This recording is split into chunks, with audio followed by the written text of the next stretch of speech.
1절에서 12절까지만 한번 보도록 하겠습니다. 1절에서 12절. 여기에 다 뭐 핵심적인 내용은 다 들어가 있으니까. 자, 제가 읽고, 우리 같이 한번 한 목소리로 읽어보도록 하겠습니다. 같이 시작. 여호와께서 애굽 땅에서 모세와 아론에게 일러 말씀하시되 이 달은 너희에게 달의 시작 곧 해의 첫 달이 되게 하고 너희는 이스라엘 온 회중에게 말하여 이르라.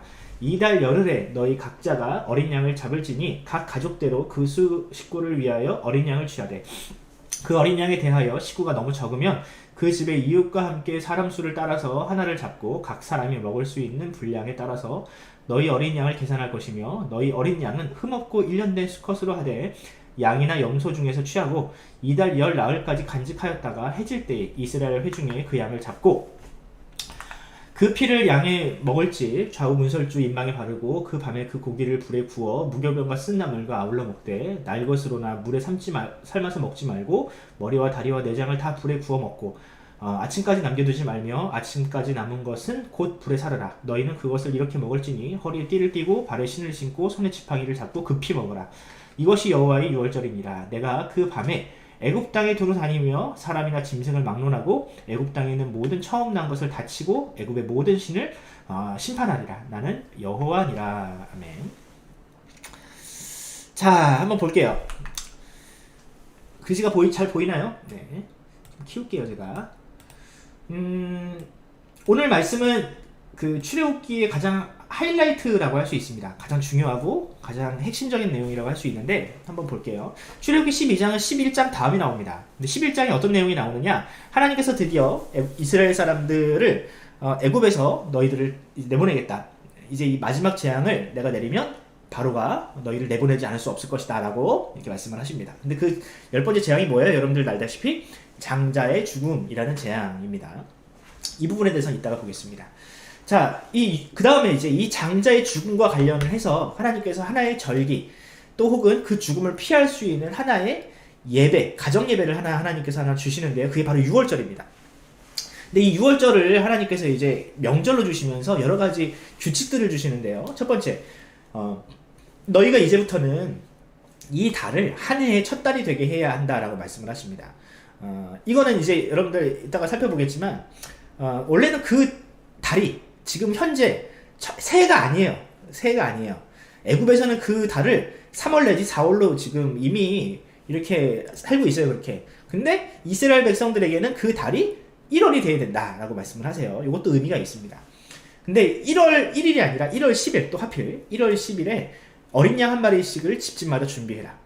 마치 우리가 이제 부활절에 여러분들 집에 애찬식을 하라고 교회에서 알려주잖아요. 그러면 이제 여러분들 치킨도 시켜놓고 족발도 시켜놓고 하듯이 각 집집마다 한 가족이 충분히 먹을 수 있는 고기, 양고기를 준비하라 이거예요. 근데 만약에 식구가 너무 적어, 그래서 양이 크잖아요. 이걸 다 먹기가 힘들어. 그러면은 이웃을 초청해서 함께 먹어라. 그리고 이 양은 1년 된 양, 1년 정도 된 양이고 어린 거죠. 그리고 또 수컷이어야 된다. 암컷은 안 된다. 네. 암컷을 비하하는 게 아닙니다. 그만한 이유가 있어요. 흠이 없는 것이어야 한다라고 말씀을 하십니다. 그러니까 어디 뭐 눈이 멀거나 다리가 부러져 있거나 이런 거 이게 싸구려, 쌈마 이런 거 안 된다는 거예요. 명품 양을 준비해라 이렇게 말씀을 하세요. 양이 없으면 염소도 괜찮다. 양을 잡는 날, 그러니까 양을 준비하는 날은 1월 10일인데 양을 잡는 날은 1월 14일이에요. 이거 몰랐죠, 여러분들? 아마 이거 우리 선생님들도 이 내용은 잘 몰랐을 거예요. 굉장히 중요합니다. 이게 되게 중요해요. 근데 사실 많이 이 부분을 간과하고 지나갔어요. 1월 10일에 준비해서 1월 14일에 잡아야 돼요. 그리고 잡는 날 그 양을 잡으면 무조건 피가 나올 거 아닙니까? 예. 피가 나오면 그 피를 문설주에 발라라. 예. 그리고 함께 곁들여서 먹을 것이 있는데 쓴나물과 누룩, 그러니까 이제 부풀지 않은 빵을 만들 때는 이제 그 이스트를 넣잖아요. 그런 효모를 넣지 않아서 부풀지 않은 빵과 함께 이것을 싸먹어라 라고 말씀을 하십니다. 먹는 방법, 삶아 먹거나 날 것으로 먹으면 안 된다. 구워 먹어야 된다. 그리고 또 먹을 때는 외출하, 급히 어디 멀리 떠나는 사람처럼 띠를 띠고 신발을 신고 지팡이를 들고 먹어야 된다. 이렇게 말씀을 하십니다. 이것이 유월절을 지키는 방식이다. 자, 이 유월절을 너희가 지키는 동안 나는 애굽을 돌아다니면서 애굽의 모든 것, 짐승이든지 사람이든지 처음 난 것들을 내가 다 죽일 것이다. 하지만 이 유월절 어린 양의 피가 문에 발려있는 그 집은 내가 지나가게 될 것이다 라고 말씀을 하시는 것이 오늘 내용의 핵심이라 할 수 있습니다. 뭐 이후로는 이제 무교절이라고 해서 6월절 다음에 일주일 동안 지키는 절기가 나오는데 뭐 요것은 뭐 이렇게 좀 지나가도 될 것 같아요. 시간 관계상 중요하진 않은 게 아닌데 시간 관계상 6월절만 좀 집중해 보도록 하겠습니다. 자, 한번 질문. 하나님은 왜 마지막 재앙으로 하필 장자의 재앙을 내리셨는가? 라는 질문을 우리가 꺼내야 합니다. 우리가 그동안 나일강에 피로 물드는 피가 되는 재앙, 또 뭐 메뚜기 재앙, 뭐 개구리 재앙, 뭐 그다음에 가축의 전염병의 재앙, 여러 가지 재앙들이 있잖아요. 근데 이것들이 다 인과율에 하나님의 어떤 창조 질서 안에서 일어났던 재앙이라고 여러분들에게 말씀을 드렸어요. 하지만 이 10번째 재앙은 좀 다릅니다. 이 10번째 재앙은 하나님께서 특별히 직접 이 집행하시는 하나님의 심판이에요. 하나님의 심판인데, 근데 이 재앙이 이게 뭐 굉장히 특별한 대상을 하나를 꼭 찍고 있는데 그게 뭐냐? 장자. 여러분들 그 집에 장자들 있잖아요. 큰아들. 난 위에 누나가 있는데, 아니 누나는 필요 없고 누나를 비하하는 게 아니라 아들이에요. 이제 고대 근동의 어떤 풍습이라 그래. 아들, 장자. 목사님도 장자예요. 이 장자는 그때 죽었어야 돼. 왜 장자가 무슨 죄예요? 이따가 설명을 할게요. 자, 이것이 왜 애굽 사람들에게 큰 충격이어서 그렇게 꿈쩍도 안 하던 바로가 이스라엘 사람들을 풀어줄 수밖에 없을까? 이걸 한번 보도록 하겠습니다. 자, 일단 한번 10이라는 숫자 한번 생각을 해볼게요. 여러분들 이 6월절을 이제 시작하는 양을 준비하는 날이 언제다? 10이다. 1월 10일이다. 이 10이라는 숫자가 뭐냐면 완전수이기도 하지만 저는 그렇게 생각을 한번 해봤어요. 이 10이라는 숫자가 이 10가지 재앙과 혹시 연관이 있진 않을까? 뭐 누가 그렇게 쓰진 않았지만 연구하진 않았지만 제 생각이에요. 이 10이라는 숫자 6월절 1월 10일을 준비하면서 과거 출애굽 시대의 10가지 재앙을 통해서 우리를 구원하신 하나님의 은혜를 그들이 기억한 것은 아닐까? 카운트다운을 한 거죠, 일종의. 그렇게 생각을 한번 해봤고요.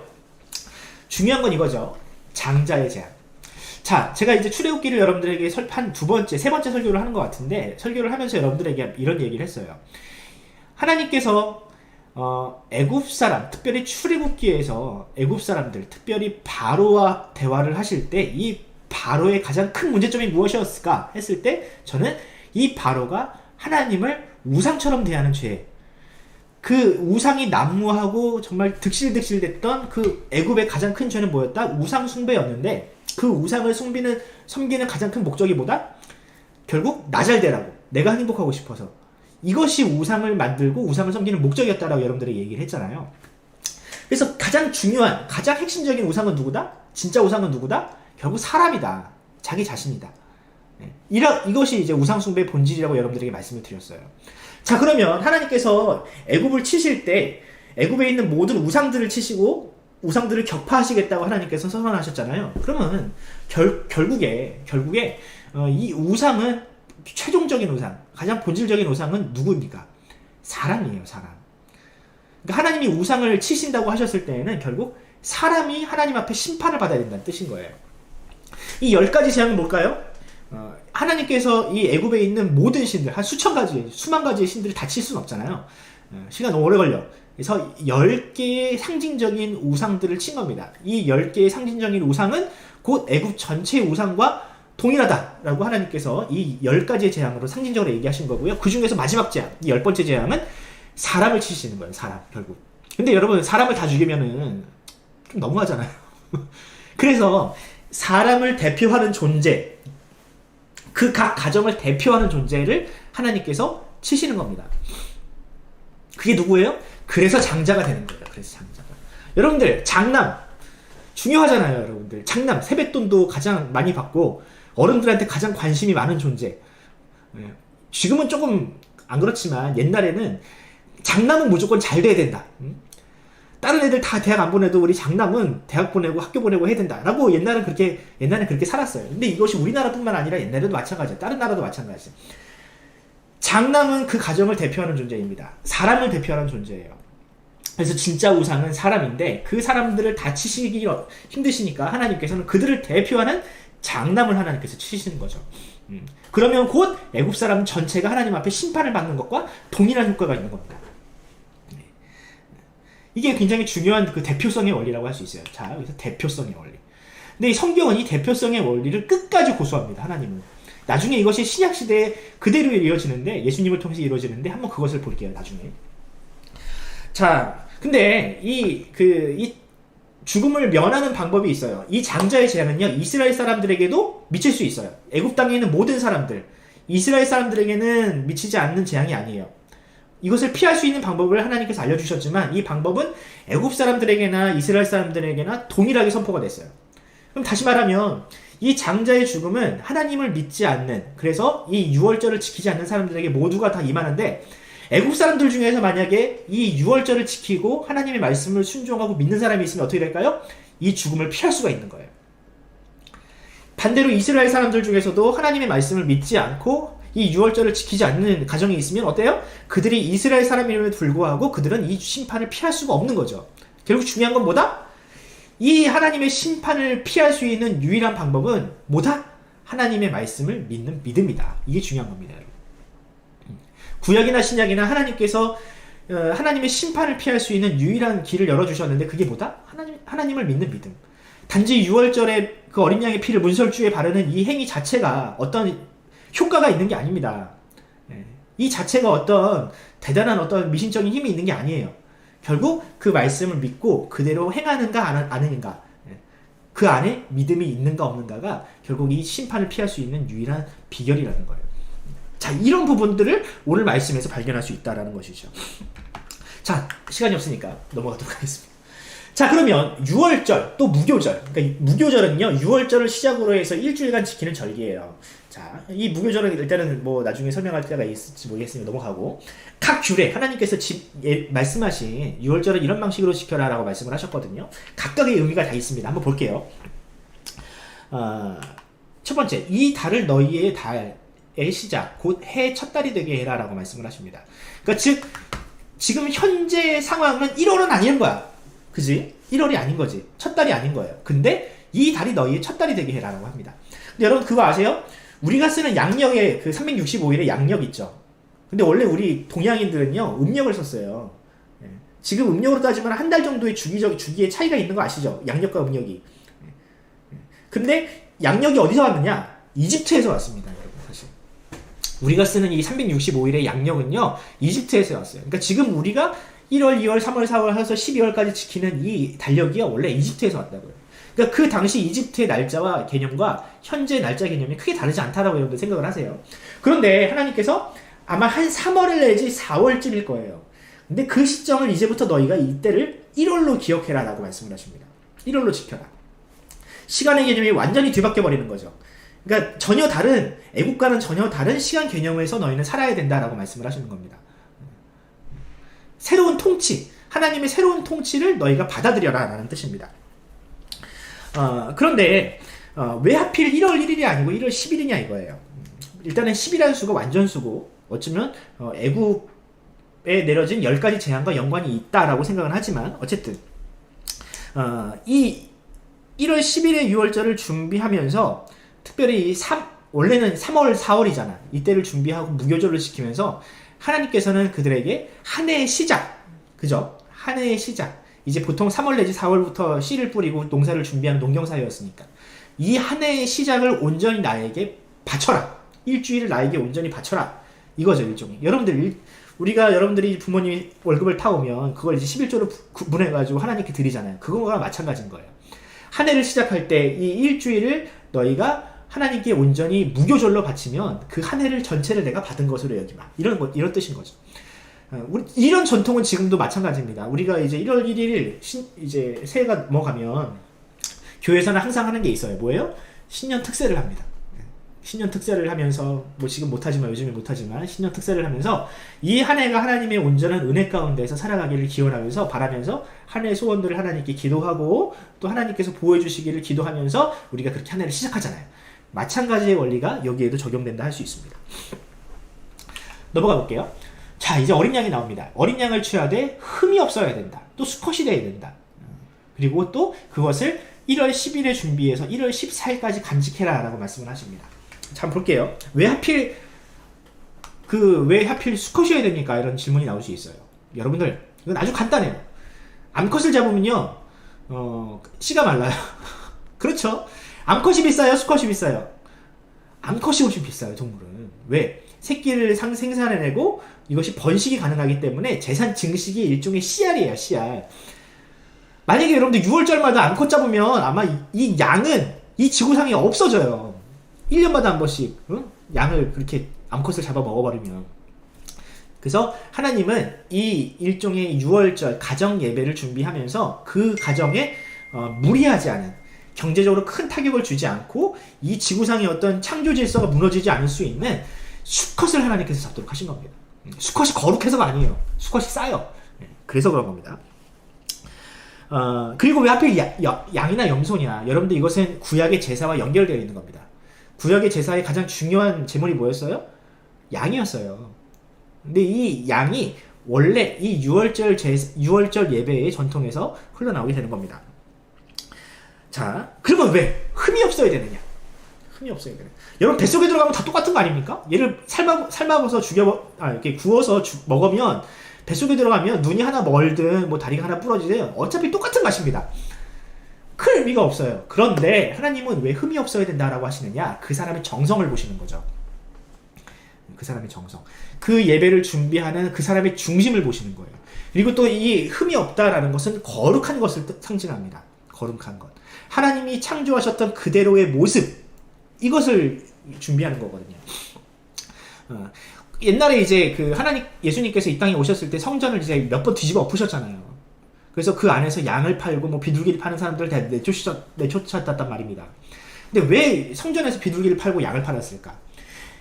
1월 10일을 준비해서 1월 14일까지 뭐를 해야 되느냐? 이 양에게 흠이 있는지 없는지를 관찰하는 겁니다. 이게 이 절기가 굉장히 하나님께서 디테일하게 주신 게, 너희가 1월 10일에 양을 준비해라. 그리고 1월 14일에 양을 잡아라. 그 사이에 뭐를 해요? 이 양이 흠이 있는지 없는지를 관찰하라는 겁니다.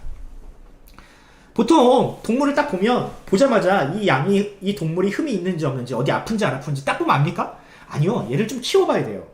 최소한 한 일주일 정도 키워봐야 얘가 똥 싸는 것도 보고, 얘가 배설하는 것도 보고, 열이 나는지 안 나는지를 좀 어느 정도 시간을 두고 봐야 이 동물이 흠이 있는지 없는지가 보인다고요. 그래서 10일에 준비해서 14일에 잡는 겁니다. 그 사이에 흠이 있는지 없는지를 발견하라고. 자, 그런데 이게 귀찮아요. 사람들은 이게 굉장히 불편한 거예요. 그래서 성전에서 뭘 한 거예요? 성전에서 흠이 없다라고 성전에서 공인해준 이 양들을 팔기 시작한 겁니다. 사람들이 이게 귀찮으니까. 이 4일 동안 이걸 지켜보는 게 귀찮으니까. 그러니까 일종의 편의주의인 겁니다. 편의주의. 그러니까 예배를 드리고 하나님께 거룩한 제사를 드릴 때 너희가 편의주의 때문에 하나님께서 주신 이 거룩한 책임을 너희가 감당하지 않겠다라고 그렇게 게으름을 피우는 것, 하나님께서 용납 못 하신다라는 겁니다. 여러분들, 지금 우리가 드리는 이 예배에서도 마찬가지예요.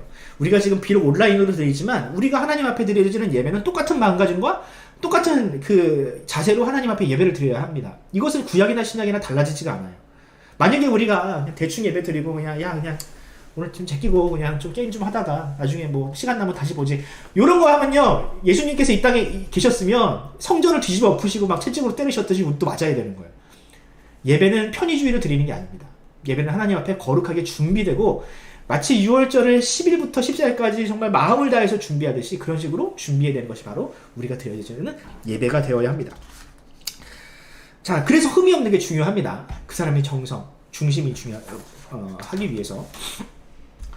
세 번째, 식구가 너무 적으면 이 양을 다 먹을 수 없으니 그 이웃을 불러다 같이 먹어라 라고 말씀을 하세요.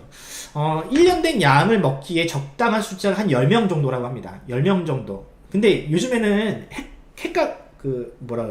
핵가족이잖아요. 그래서 뭐 많아야 한 4-5명인데, 물론 우리 곽연한 집사님 집에는 많죠. 네. 근데 옛날에는 할아버지 할머니 다 같이 살았다고. 3대가 보통은 같이 살았어요. 그러니까 보통 한 10명 정도의 가족들이 어린 양 하나를 잡으면 그냥 실컷 먹는 거야. 네. 우리 요즘에 치킨 한 마리 시키면 한 4명 정도가 그냥 적당히 먹고 그냥 배불리 먹는 것처럼 그 당시도 비슷했던 거예요. 근데 그렇지 않은 가정들도 있을 거 아니에요. 부모님이 일찍 돌아가셨다든지 또 내가 자식이 없다든지 하면 10명을 못 채워. 그러면 어린 양 한 마리를 다 못 먹는다고. 하나님은 근데 다 먹으라고 하셨거든. 밤새도록 다 먹으라고 하셨거든. 그런데 이럴 때 너희가 그것을 남기거나 버리지 말고 너희와 비슷한 숫자의 가족을 옆에서 초청을 해가지고 그 가족들과 함께 그 어린 양을 먹어라 라고 하나님께서 하십니다. 남기면 안 되기 때문에. 자, 그런데 여러분들 이게 중요한 게 뭐냐면요.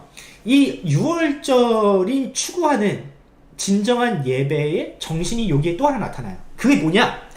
거룩하게 하나님께 드려지는 제사도 중요하고 또 그렇게 정성도 중요하지만 하나님께서 기뻐하시는 예배의 또 다른 중심이 뭐냐? 교제라는 겁니다. 성도의 교제. 성도의 교제.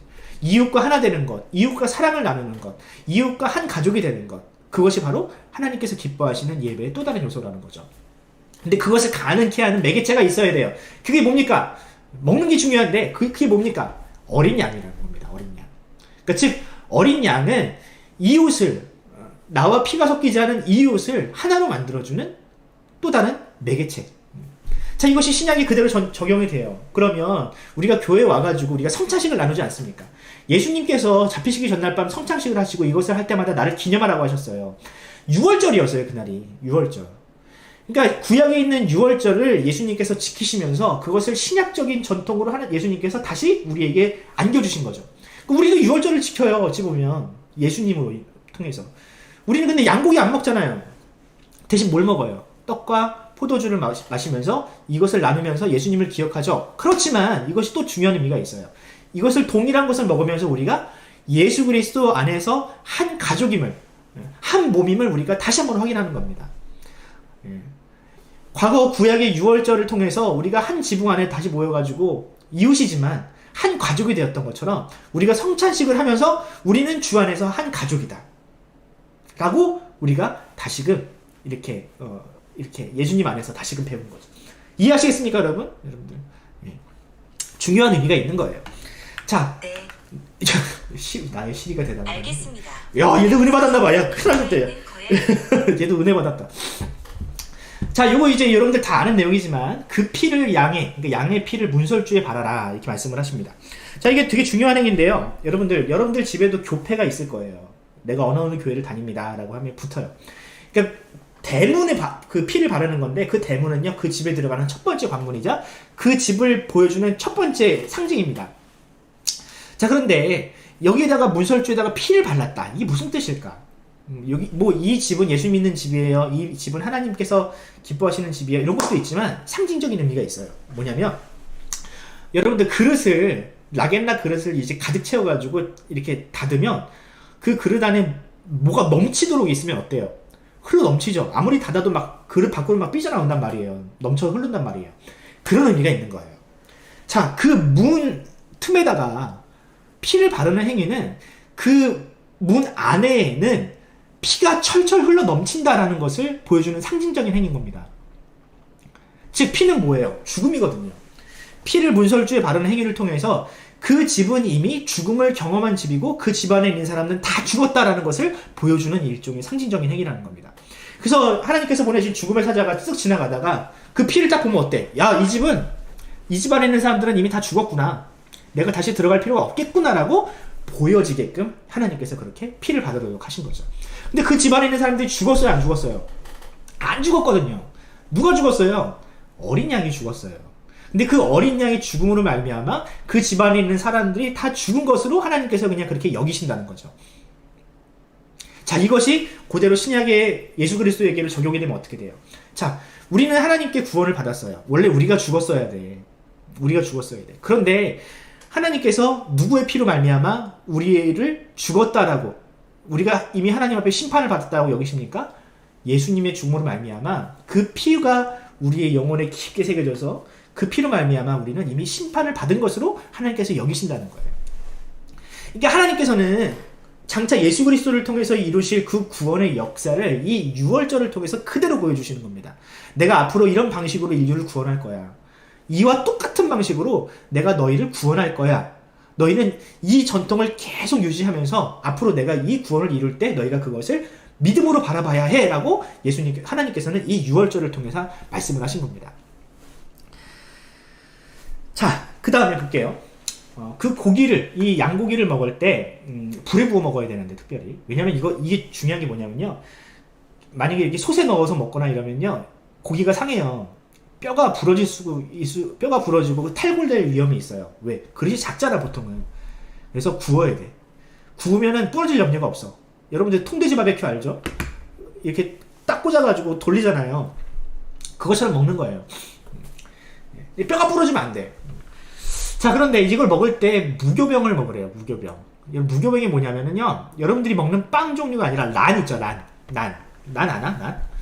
어디 그 인도 비슷한 맞나? 인도 음식 같은 거 보면은 난이라는 게 있어요. 이게 뭐냐면은 이제 일종의 밀전병인데 구운 밀전병인 거지. 기름에 튀기지 않은. 그래서 보통 빵을 만들 때 저는 제과제빵을 하지 않았습니까? 그래서 이스트 같은 걸 넣어가지고 빵을 부풀어가지고 식감을 좋게 하고 빵의 양을 늘립니다. 보통은 이게 빵의 원리인데 그 이스트를 넣지 않고 그냥 화덕에 그냥 밀가루 채로 구워버리는 거예요. 이게 이제 무교병입니다. 근데 쓴 나물을 먹고 이 무교병을 함께 먹어라 라고 말씀을 하시고요. 또 이것을 일주일 동안 먹어라 라고 하십니다. 그래서 너희가 이 일주일 동안을 먹는 절기를 무교절이라고 지켜야 된다. 이 무교절 동안에는 새해니까 너희 집안에 있는 모든 곰팡이를 싹 벗어내라. 이런 말씀도 하시고요. 이 전통을 여전히 지금 유대인들은 지킵니다. 자, 왜 그럴까? 이게 이 음식에 무슨 의미가 있을까? 일단은 쓴나물을 볼게요. 쓴나물은요, 입이 써요, 먹으면. 우리도 쓴나물을 많이 먹어. 여러분들은 안 좋아할 거야. 근데 이제 나이를 좀 먹으면요, 이제 꼬들빼기 이런 걸 되게 좋아할 수밖에 없게 돼요. 꼬들빼기 이걸 꼬들빼기로 맛으로 먹는 사람은 모르겠어. 근데 이 쓴맛이 뭔가 있다고. 사람을 땡기는 게 있다고. 근데 이들에게도 그런 쓴나물들이 있었는데, 이 6월절에는 이것을 특별히 먹어야 돼요. 왜? 자, 그 쓴맛. 인생의 쓴맛. 언제 경험했습니까? 애굽에서 경험했잖아요. 400년 동안 그들이 종살이를 하면서 애굽의 노예 생활을 했던 그 쓰디쓴 맛, 죄의 노예가 되어서 고통스러워했던 그 쓰디쓴 맛을 그들이 항상 기념하고 이것을 기억하는 겁니다. 그래서 다시는 내가 이 애굽 죄로 돌이키면 안 되겠다라고 그들이 항상 각성하게 되는 거죠. 이 쓴맛을 통해서. 근데 이 이스라엘 사람들은요, 이 광야에 내몰렸을 때 고기가 없다고, 마실 것이 없다고 우리가 애굽으로 돌아가자라고 수시로 이야기를 합니다. 쓴맛을 잊어버린 거지. 자, 무교병은 어떤가? 자, 여러분들 제과제빵을 하거나 빵을 만들어 본 친구들은 알 거예요. 발효를 시키는 게 굉장히 시간이 오래 걸려요. 요즘에는 발효기가 있어가지고 모든 조건을 만족시켜 주니까 금방 되는 것 같지만, 과거에는 발효기가 없어가지고 하루 이틀 정도 빵을 숙성시켜야 비로소 빵이 됐어요. 그런데 지금 이 상황이 어때요? 지금 당장 내일이면 그들이 출애굽을 해야 되는 상황인 거예요. 굉장히 긴급한 상황, 빵을 발효시킬 수 있는 상황이 안 돼요. 그만큼 긴박한 그들의 상황을 그들이 기억하라. 하나님의 구원이 그만큼 우리의 코앞에 이르렀다는 것을 그들이 항상 기억하고 각성하기 위해서 그들은 무교병을 먹었습니다. 부풀지 않고 숙성시키지 않은 빵을 먹었다는 거예요. 자, 허리에 띠를 띠고 신을 신고 손에 지팡이를 잡아라. 요것은요, 무교병과 비슷합니다. 의미가. 이들은 이제 먼 길을 떠나야 돼요. 그들은 몰랐지만 40년간 그들은 나그네 생활을 했어야 했습니다. 근데 이 정말 멀고 험난한 길을 떠나야 되는데, 여러분들 구두 신고가 어떻게 갑니까? 긴 옷을 입고 코트를 입고 어떻게 가요? 가볍게 가야 되거든요. 그 당시에는 옷을 굉장히 길게 입었어요. 우리 조선시대에도 옷을 막 길게 입었잖아. 마찬가지예요. 근데 그런 옷을 입고는 먼 길을 떠날 수가 없으니까 허리에 띠를 띠고 옷을 접어서 올리는 거야. 이렇게 거기다 넣는 거야. 이렇게. 그러면 어때? 하체가 좀 가벼워지니까 먼 길을 떠날 수 있겠죠. 또 발에 실내임에도 불구하고 신발을 신고 먹어야 돼요. 왜? 그들은 이제 길을 떠나야 되는 사람이거든요. 지팡이, 먼 길을 떠날 때 필요한 필수품입니다. 그들이 가야 할 길이 멀다라는 것을 보여주는 일종의 상징적인 복장이라고 할 수 있습니다. 그러니까 성도는 이런 존재다. 하나님의 백성은 이 땅이 고향이 아니고 애굽이 본향이 아니고 하나님께서 가라고 하신 그 땅, 가나안 땅, 하나님의 나라, 우리가 장차 가야 할 그 본향이 바로 그들의 본향이지, 이 땅이 결코 그들의 고향이 아니다. 이것을 이 복장을 통해서 보여주시는 거죠. 우리도 마찬가지입니다. 우리가 이 땅에서 아무리 잘 먹고 잘 살고 편안해도요, 이 땅이 우리의 고향이 아니고 이 세상이 우리의 본향이 아닙니다. 우리는 언젠가 가야 할 곳이 있어요. 자, 이거 원래 1시간 설명했던 건데 이 정도로 마무리하고, 이제 이 6월절과 예수님을 연관시켜 볼게요. 여러분들 아마 이 6월절과 예수님을 연결시키는 설교를 많이 들었을 텐데 아마 뭐 크게 다르진 않지만 몇 가지 좀 새로운 부분들은 여러분들에게 설명을 하겠습니다. 세례 요한이 예수님을 딱 보자마자 한 말이 있습니다. 구약을 대표하는 구약의 마침표를 찍는 선지자였던, 이 구약의 상징적인 인물이었던 세례 요한이 예수 그리스도를 보고 가장 먼저 한 말이 있는데, 그게 뭐냐면 이런 말을 했어요. 이튿날 요한이 예수께 자기에게 나오심을 보고 이르되 보라 세상 죄를 지고 가는 하나님의 어린 양이로다 라고 말씀을 하셨습니다. 자, 여기서 근데 이 어린 양이 굉장히 의미가 있는 말이라고요. 이스라엘 사람들, 유대인들에게 어린 양은 고유명사입니다. 고유명사예요. 근데 이 양만 했을 때는요, 약간은 혼동이와 제사의 양인가? 제사에 쓰이는 양인가? 할 수 있지만 어린 양은 달라요. 어린 양은 무조건 유월절입니다. 무조건. 어린 양 하면 무조건 유대인들은 유월절을 떠올릴 수밖에 없는 거예요. 그러니까 이 세례 요한은 지금 그 유월절의 그 예배가 하나님께서 그 출애굽 사건이죠. 유월절은 출애굽, 장자의 죽음, 그리고 이 유월절은 모두 다 이 예수 그리스도를 보여주기 위한 상징에 불과하다라는 것을 이 세례 요한은 이야기를 한 겁니다. 아까 얘기했죠. 유월절은 장자의 죽음과 맞물려 있어요. 이 모든 사건이 예수님을 가리킨다고요. 한번 볼게요. 첫 번째, 장자의 죽음과 어린 양의 죽음은 예수님의 죽음을 암시합니다. 자, 장자의 죽음은 무엇을 의미한다 그랬습니까? 우상 숭배하는 모든 죄인들이 하나님 앞에 심판을 받는 것을 의미를 해요. 자, 근데 이 심판을 피하기 위해서 하나님께서는 무엇을 주셨어요? 어린 양을 주셨어요. 자, 그것이 예수님의 죽음을 의미한다고요. 잘 볼게요. 사람이 하나님 앞에 심판을 받기 위해서는요, 짐승의 피나 또는 짐승의 제사 가지고 사람의 죄가 해결되지는 않습니다. 그것은 임시방편이었어요, 일종의. 자, 그런데 애굽도 마찬가지였죠. 애굽을 하나님이 심판하시기 위해서 누구를 심판하셨어요? 장자를 심판하셨잖아요. 자, 그런데 그 장자도 죄인이에요? 죄인이 아니에요. 죄인이에요. 장자도요, 죄가 있기 때문에 죽은 거예요. 그 죽음이 그 가족의 죄를 대표하는 죽음이 아닙니다. 대신 사해주지 않아요. 자, 그런데 예수님이 사람의 모습으로 오셨단 말이죠. 이게 중요합니다. 자, 예수님께서 이 땅에 오시고 나서 수시로 자신에 대해서 이렇게 말씀을 하세요. 인자가 온 것은 이라고 수시로 말씀을 하십니다. 그래서 인자가 뭡니까? 사람의 아들. 그러니까 자신을 사람의 아들이라고 자꾸 얘기를 하셔요. 근데 하나님의 아들이시거든. 근데 자기는 하나님의 아들이기도 하지만 나는 사람을 대표하는 존재다라고 수시로 자신을 이야기하신다고요. 이것은 과거 10번째 재앙이 대상이었던 장자를 예수님은 연상케 하신다는 거죠. 즉, 예수님은 내가 사람을 대표하는 존재다 라고 하시면서 그가 십자가를 지심으로 말미암아 그가 인류의 모든 대표로서 이 죽음을 감당하신다라는 것을 예수님께서는 이 인자라는 단어에 녹아내셨다고요.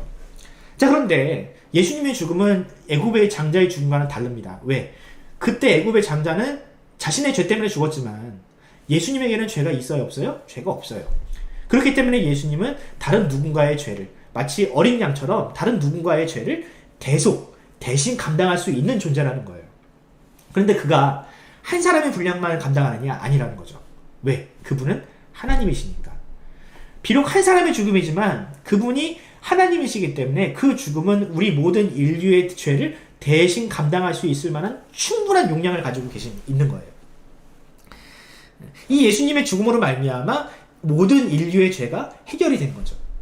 근데 이 논리가 어디서부터 쌓아져 왔느냐? 과거 출애굽기 시대부터, 아니 창세기 이전부터 이 논리가 하나님께서 적용하셨던, 이 땅을 심판하실 때 적용하셨던 논리라는 겁니다. 이 논리가 구약이나 신약이나 달라지지가 않고 예수님 때도 그대로 적용이 된다는 거예요. 아시겠죠, 여러분? 하나님의 구원 방식은 구약이나 신약이나 다르지가 않은 거예요. 구약은 조금 비록 희미하긴 하지만 모든 것을 다 보여줬어요, 이미. 자, 두 번째. 예수님은 유월절 어린 양이 갖추어야 할 죽음과 정확하게 일치하는 죽음을 당하셨습니다. 세례 요한이 예수님을 향하여 어린 양이라고 얘기했을 때는요, 그분의 죽음의 방식과 죽음의 패턴이 그 유월절의 방식과 동일하다는 것을 의미합니다. 자, 볼게요. 날짜가 중요하다고 그랬어요. 근데 많은 사람들이 이 날짜를 많이 얘기 안 하더라고요. 유월절 양을 준비하는 날짜가 있어요. 며칠? 1월 10일. 양을 잡는 날이 며칠이에요? 1월 14일입니다. 자, 그런데 여러분들이 아시다시피 예수님은 언제 죽으셨어요? 1월 14일 유월절에 죽으셨어요. 기억합니까? 예, 이거 되게 중요해요. 근데 요거는 다 알고 있는 내용이지만 요건 몰랐을 거야. 예수님께서 예루살렘에 입성한 날이 과연 언제였을까? 예루살렘에 입성하신 날, 성전이 있는, 모든 제사가 드려지는, 그래서 어린 양이 준비되는 그 날이 언제였을까? 1월 10일이었습니다. 예수님께서 예루살렘, 성전이 있는 바로 그 도성에 들어간 날이 어린 양으로서 준비되기 위해서 도성에 들어간 날이 언제였느냐? 1월 10일이었다는 거예요.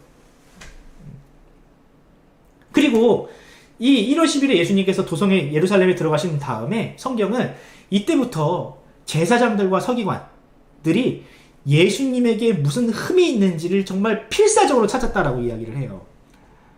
그러니까 마치 6월절에 어린 양이 힘이 있는지 없는지를 이 4일 동안 샅샅이 찾는 것처럼 제사장들과 서기관들도요, 예수님을 죽이기 위해서, 그 흠을 찾기 위해서 이 4일 동안 열심히 예수님을 모함했대요.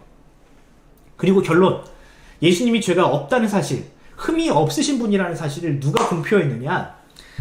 요한복음 19장 6절을 보면 이런 말씀이 있습니다. 대제사장들과 아랫사람들이 예수를 보고 소리질러 이르되 십자가에 못 박으소서 십자가에 못 박으소서 하는지라. 빌라도가 이르되, 자, 빌라도는 누굽니까? 당시 로마의 최고의 법 집행관인 거예요. 법학자죠, 법학자. 법을, 이 지구상에 있는 모든 법의 최고봉에 있는 사람이 바로 이 빌라도였습니다. 이 법을 수호하는 사람이 뭐라고 얘기했느냐? 이르되 너희가 친히 데려가 십자가에 못 박으라. 나는 그에게서 죄를 찾지 못하였노라 라고 말합니다. 즉 예수님이 죄가 없으시다는 사실을 지금 누가 인증한 거예요? 빌라도가 인증한 거예요. 6월절 어린 양이셨던 예수님께서 죄가 없으시고 6월절 어린 양이 되시기에 부족함이 없으시다는 사실을 하나님도 인정했지만 빌라도도 인정했다. 당시 이 지구상에서 가장 법을 잘 안다고 하는 이 빌라도가 그것을 인증했다는 거예요. 그러므로 예수님은 죄가 없으신 6월절 어린 양으로 흠결이 없으시다.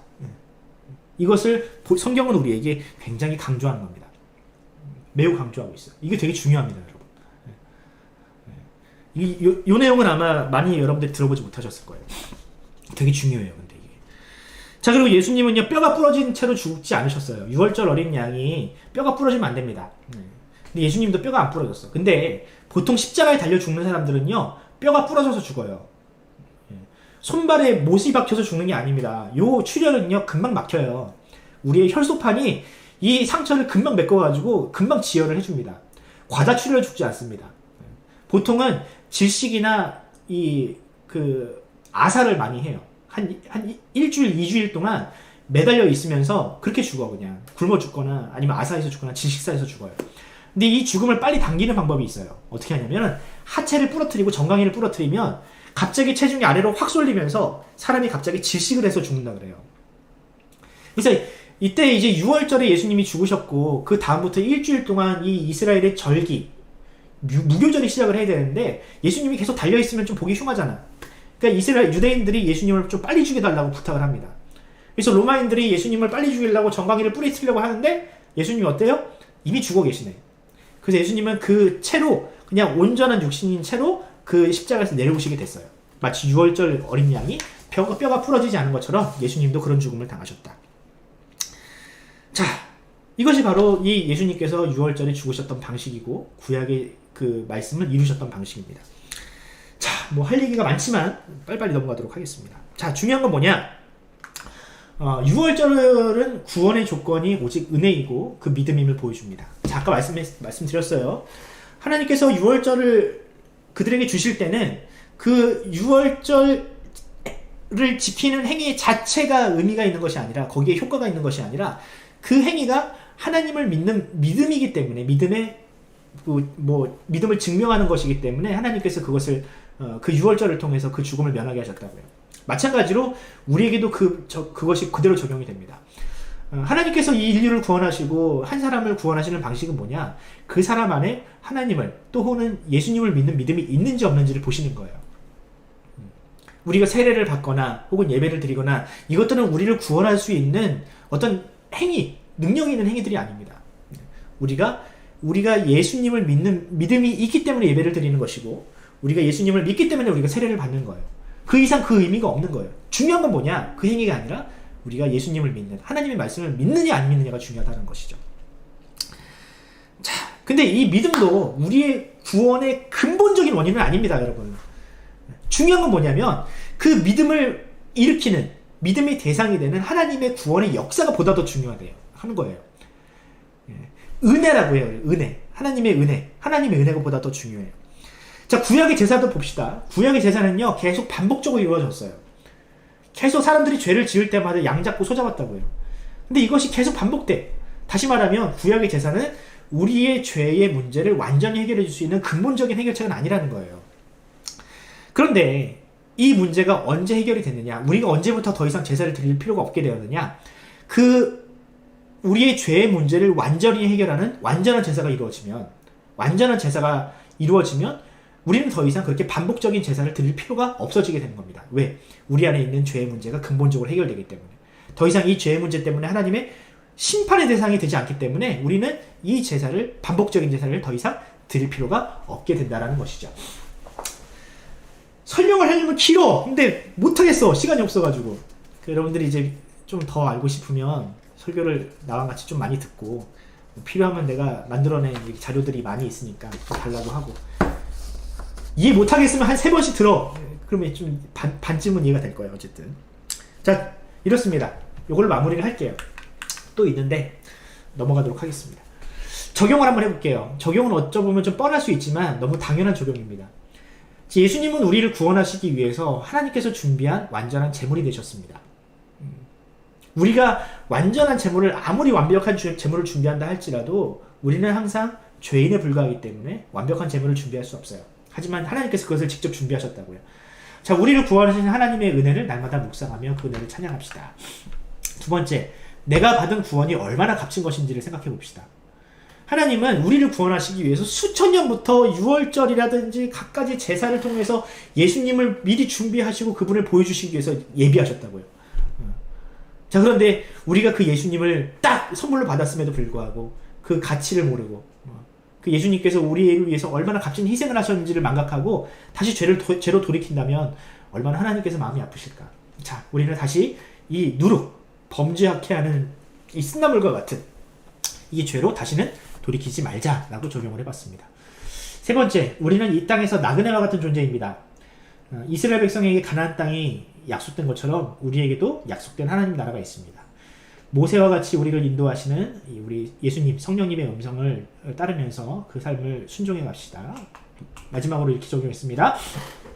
자, 예수님이 어떤 분이신지를 알면, 자, 여러분들 지금 방금 설교를 들으면서, 야, 유월절이 이렇게 큰 의미가 있구나.